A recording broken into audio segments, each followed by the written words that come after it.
दिनांक 2 डिसेंबर 2025 रोजी पार पडलेल्या पुसद नगर परिषद सार्वत्रिक निवडणुकीच्या मतदान प्रक्रियेत 31,691 पुरुष, 31,536 महिला तसेच तृतीयपंथी 5 असे मिळून 63,232 मतदारांपैकी 20,345 पुरुष, 18,825 महिला असे मिळून 39,170 म्हणजेच 61.95% मतदारांनी आपला मतदानाचा हक्क बजावला.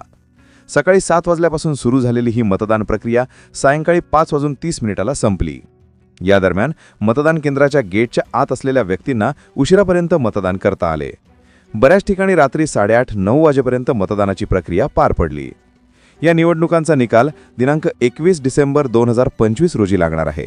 त्यामुळे आपापल्या प्रभागात कोण होणार नगरसेवक आणि पुसद नगरपालिकेचा कोण होणार नगराध्यक्ष, कोणत्या पक्षाचा झेंडा पुसद नगरपालिकेवर फडकणार, या विविध प्रश्नांसंदर्भात पुसद शहरात चर्चेला उधाण आले आहे. तुम्हाला काय वाटते? तुमच्या प्रभागात कोण नगरसेवक होईल आणि तो कोणत्या पक्षाचा असेल? प्रभागनिहाय मतदानाची संख्या आणि टक्केवारी जाणून घ्यायची असल्यास कॉमेंटमध्ये लिहा भाग 2 आणि बघत रहा द टाइम्स ऑफ पुसद. धन्यवाद.